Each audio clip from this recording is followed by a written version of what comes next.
On Saturday, President Trump posted on social media that a peace deal with Iran was near within 24 hours, and I directly largely negotiated and would be announced shortly. President Trump tweeted that on Saturday. We all thought, the world thought we're getting close to peace with Iran, no more war, right? The world felt better. Gas prices lowered. Everybody felt, ooh, the strait's gonna be open. The world will go back to normal. Now, 48 hours later, the United States have launched strikes on Iran yesterday. Not a ceasefire, not a pause, a strike on missile launch sites on Iranian boats, killing Iranian military soldiers. While peace talks are still actively going on. The Iranian people and the Supreme Leader already vowed retaliatory vengeance on the United States and Israel. Iran foreign ministers calling the strikes, quote, bad faith and unreliable. And Secretary of State Marco Little Rubio, who said today on Monday that a deal could be finalized, and I quote, today, is now saying it'll take a few more days. Today is day 88 of the so-called U.S./Israel Iranian war. A war that's supposed to take a few days is gone on day 88, almost 3 months in. And right now, nobody, not the White House, not Iran, not the dignitaries in the rooms, can tell you for certainty whether this war is going to end or keep escalating for worse. Today, join me on Whiskey Tango Five Shot Podcast. I'm your man, the Drunken Sailor, and I'll break down exactly what's happened in the last 48 hours, what it means, and every American needs to understand about where the war is headed. Let's get into it. Real quick, if anybody want to catch up, 60-second version of how we got here. Let's catch up. February 28, 2026, the United States and Israel launched joint strike on Iran, killing the supreme leader, his family, and Iranians struck back and closed the Strait of Hormuz. The waterway that carried roughly 20% of the world oil supply was closed and still closed as we speak. Global energy prices spiked to the highest it's been in years, and gas prices hit multi-year highs across America and across the world. The U.S. launched a military campaign to reopen the straits by force. Then, now, we've been a ceasefire since April 8th. But it's been a ceasefire only in name. Both sides have continued trading strikes, seizing ships, and testing each other's limit through April and all month of May.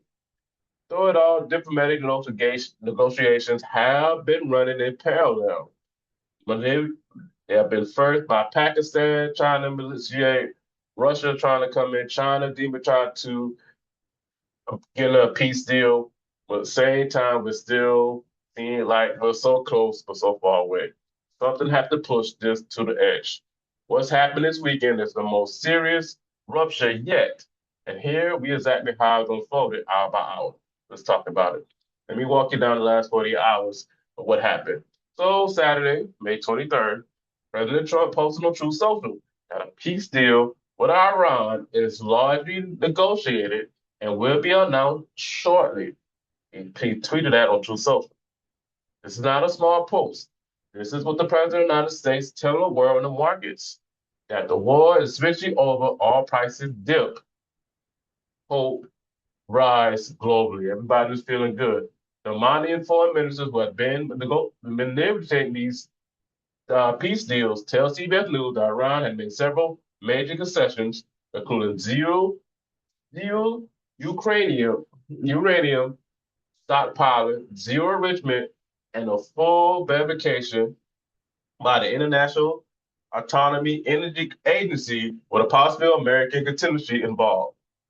He said negotiations just took a little more time. So as of Saturday, a deal looked very close, and almost got to peace. So let's talk about what happened on Sunday, May 24th. President Trump warned on social media that if a deal not reached, military operation could resume, quote, bigger and stronger than ever before. He also added a new demand. Iran must normalize ties with Israel as part of any broader agreement. This is a significant new condition that was not part of the earlier negotiation. So Trump, because most anybody back in Israel did not like that a deal was close, and the Iranian and the Israel was not a part of it. The Mark Levin's, Ben Shapiro's, Laura Loomis, they hated anything doing any peace deal that was close. So I think Trump was talked out of any deal that was close to being. Cause they keep anytime they get close, they see that they add new conditions. They add something new. And Iran's like, hold up, you're adding you're adding stuff at the 13th hour here when we about close to having an agreement. What's going on here?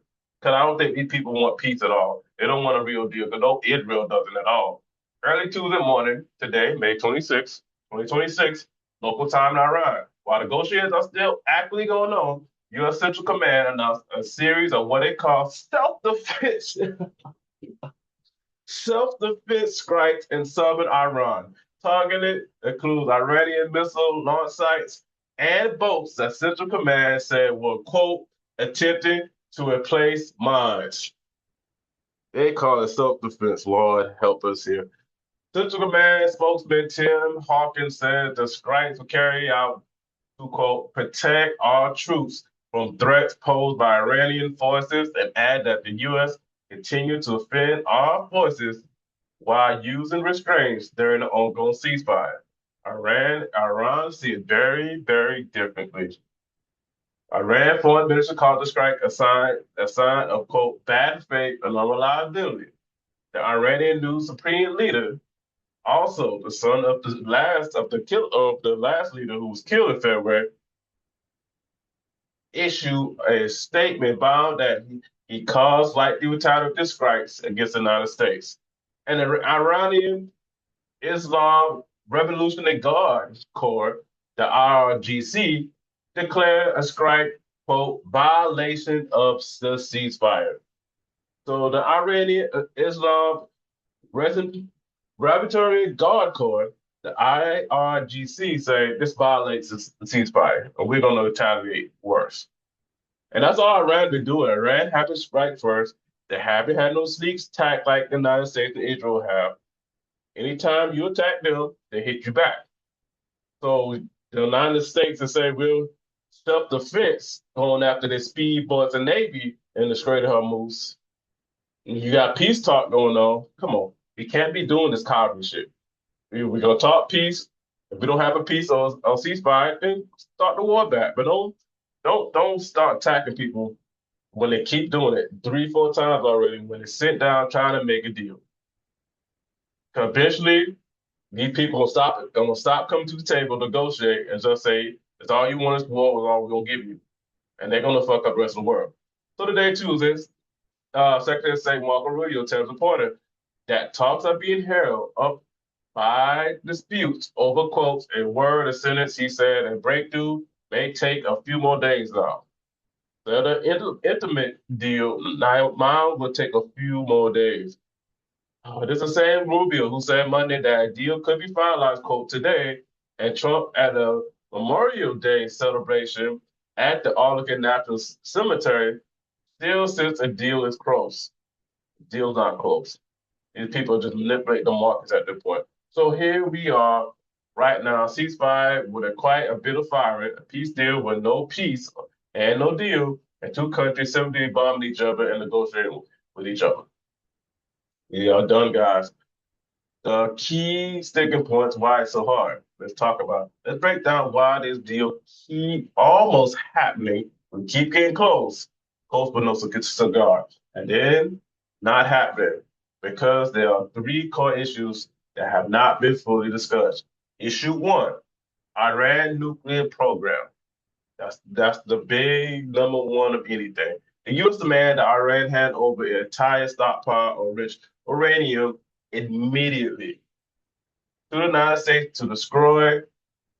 Donald Trump posted this on Truth Social this week. Either they hand it over or we destroy it. He posted that yesterday, Sunday. I mean, yeah, Monday. He said that yesterday, Memorial Day. Iran had agreed to stop enriching of Ukrainian going forward. They have agreed to inspection for handing over the uranium they already have and giving up the nuclear capability permanently is in line So Iran have not been willing to cross yet. That's Iranian red line. They said they're not gonna give up all their Ukrainian, and they shouldn't have to. Who are we to tell any southern country to give up Ukrainian or stop doing anything? We don't have the right to do that. I don't care what you feel about that. This is the single biggest gap between the two. Issue number two, Lebanon and Gaza. Yes, Israel have to stop bombing Lebanon and Gaza. They have to. Iran had made it firmly demands any peace deal must include halt to all hostilities, not just between the U.S. and Iran, but Lebanon and the Gaza people as well. That means Israel must stop fighting Hezbollah in Lebanon and stop operation in Gaza. Israel have not agreed to this, and today state media in Lebanon is reporting that Israel killed 12 more people in new strikes, and they are moving their armies deeper into Lebanon today as well. Israel is always going to be the killer of peace here. They have to stop. Somebody's got to stop Israel. The United States have let these people do too much evil stuff in our name, on our behalf, and our money. We have to stop it. I'm sorry. The Strait Hormuz toll system. Even if a deal reached, Iran is now working with Oman to create a new toll system for ships translating to the Strait Hormuz. Before the war, the straits were free and open to all vessels. Iran said the new system will simply cover administrative costs. Critics say it is Iran a certain permanent control over one of the world's most critical waterways and a way to generate revenue even under a peace deal. That have enormous implications for global energy prices and your gas bill long after any agreement is signed. Well, the straits was open and free before you strike them. Didn't like it, you should have never attacked them while they was at the table. That's the problem you have to deal with now moving forward. Not mad at all. The political pressure building in Washington. Oh yes. People are tired of this. Here's something that's not getting enough attention in the coverage I'm seeing. And I think it's a matter to normally to understand why the White House is pushing so hard to get a deal right now. The midterms are coming. We are what 6 months, 5 months away from the midterms from the November. It's about to be June now, so 5 months away from the midterms. This is very key midterm for Donald Trump and definitely the Republicans that they're losing support left and right. I'm no longer Republican or conservative. I don't want to vote for none of this crap no more. They all can go to hell because nobody's on the head. So the Iran war had been major driver of inflation, gas prices, food prices, and consumer confidence felt falling. The Conference Board Consumers Conference Index dropped again this month. The University of Michigan's segment gauge hit a high record low. Polls consistently show Americans have solid on Trump handled the economy and the war is the major reason why. And within the Trump-owned party, there's a reason pushback, major pushback. Republican senators and representatives who were initially supportive of military actions are now publicly questioning the strategy. Donald Trump himself went on the Camp David cabinet meeting this week, a rare off-site gathering, specific to address the pressure to resolve this conflict. The political reality is simple. A president whose party is heading into midterm election with record low consumer confidence and an ongoing war in the Middle East have every indicator to announce a deal. Any deal as fast as possible. That political pressure is real and is shaping every decision made in Washington as we speak. But what happened next? So what happened next? We have three scenarios that could come, hopefully in the next couple days. Scenario number one, a deal get done in the next few days. Like Secretary of State Marco Rubio said, a matter of words, a sentence. And both sides can find language that let each claimant win on the nuclear question, even without fully resolving it. Framework agreement could be announced this week. That would pause the military conflict, reopen the straits formally, and begin a 60-day clock to deepen negotiations. Gas prices will likely fall, markets will rally. Donald Trump claims a major Democrat victory here. So we got to see here. That is possible. Scenario number two, let's talk about it. Talks elapsed when the war escalated. Iran IRGC have threatened retaliation for the day strikes. If Iran followed through, the United States responds. The fragile ceasefire breaks down entirely. A return to full-scale bombing would be catastrophic for global energy markets, for the American troops in the region, and for a broader Middle East. It's a scenario nobody wants to say out loud, but it's definitely on the table. We don't want scenario number two. So what's the third scenario here? The current limbo continue. Both sides keep fighting at a low level, keep in talk to the democratic levels, and keep kicking the hardest decisions down the road. Potential framework get announced, enough for Trump to call a win, but the core issues of nuclear weapon, Lebanon, and the Straits remain unresolved. War technically ends on paper, but underlying conflicts still exist. However, right now, scenario three looks more likely. Both scenario one and two are both real possibilities before the end of the week. It's meeting in Camp David tomorrow. So Trump and his cabinet meet tomorrow at Camp David. We'll see how that meeting goes with his cabinet itself. I don't know. Watch whether Iran follow through the retaliation threats and whether or not. So to close everything here, guys, bottom line, we are 88 days in a war nobody voted for. Trump said no new wars, and here we are 88 days, going on 90, almost 3 months in. The United States bombed Iran while essentially negotiated peace with Iran. Iran is calling it bad faith. Ceasefire is holding, but by thread. A deal either days away or far apart and never was close. And nobody in Washington will give you a straight answer on which is either. I can tell you, the next 72 hours matter enormously, big time. The Camp David cabinet meeting, Iran response, whether the Omani meditators stay in the room.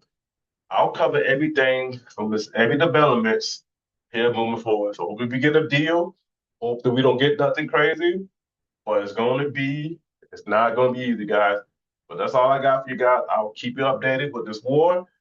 That's all I got, guys. Like, comment, subscribe, share the video, and thank you for everything.